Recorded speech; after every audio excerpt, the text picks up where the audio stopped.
Ada yang pernah nggak nge-crush 7 tahun, tapi ternyata orangnya sukanya sama teman sendiri?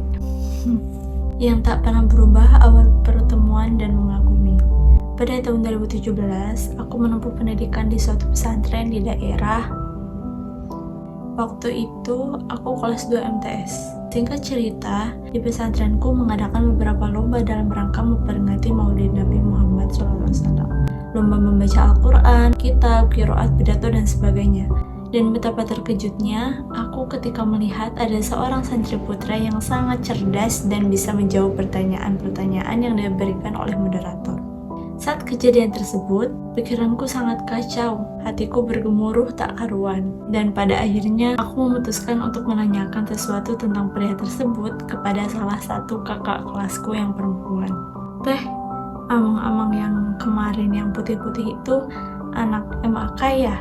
Cerdas banget beliau, seruku. Ya, selain pintar ngaji, dia juga jago matematika loh, sahut kakak kelasku. Pada saat itu pun hatiku mulai tak karuan. Ya Allah, apa yang terjadi padaku? Ucap batinku. Saat itu, karena aku tidak mempunyai teman curhat, aku pun melampiaskan semua perasaanku pada buku diary, termasuk mengagumi pria tersebut. Aku menggambarkannya dengan detail, berharap bisa menyembuhkan gemuruhnya hati ini. Dan betapa terkejutnya aku ketika mendengar perazziaan santri dari mulai surat, diary, alat make up, dan lain-lain. Dan ya, ketika aku melihat tas sekolahku, buku diaryku sudah tidak ada, dan keesokan harinya, ceritaku mengaguminya pun terbongkar dan viral. Bahkan sampai kepada telinga pria yang aku kagumi tersebut. Aku takut dia menjadi risih dengan perkataan orang-orang yang mengatakan bahwa aku mengaguminya. Lalu tepatnya tanggal 30 April 2020 berulang tahun yang ke-16 tahun. Aku bersyukur karena aku masih diberikan umur dan kesehatan, karena waktu itu musim pandemi dan pondokku diliburkan sementara, sedangkan aku tidak pulang ke rumah karena ibuku sedang diisolasi. Oleh karenanya aku dikasih keringanan untuk membawa handphone dengan syarat hanya untuk mengerjakan tugas. Dan begitu terkejutnya aku ketika melihat handphoneku berdering, ternyata notif dari nomor yang tidak dikenal, dan itu adalah pria yang aku kagumi. Assalamualaikum, selamat ulang tahun, maaf gak ngasih kado, maaf ya, ucap pria tampan itu pada chat WhatsApp. Dari kejadian tersebut hatiku semakin bergemuruh. Apakah dia juga mengagumiku? Ucap batinku.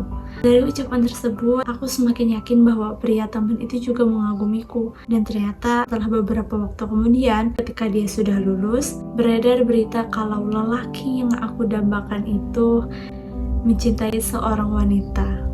Dan dia kakak kelasku sendiri. Aku akui dia solehah, pintar, baik, dan rajin. Aku tidak membencinya karena dari awal pun wanita ini adalah kakak kelas yang aku anggap seperti kakak sendiri. Aku menyayanginya lebih dari apapun. Bahkan, aku tidak akan rela jika ada seseorang yang menggores hatinya. Aku hanya benci kepada diri sendiri. Begitu mudahnya menyimpan laki-laki yang standarnya sangat tinggi. Dan pada saat itu juga aku berniat untuk melupakannya. Dan ya, niatku ini tidak berhasil sampai sekarang. Aku gagal melupakannya. Aku sudah tidak bisa melakukan apapun agar aku tidak mengingatnya lagi. Tentang 2017-2024 yang tak pernah berubah. 7 tahun yang menjebak diriku pada perasaan cinta.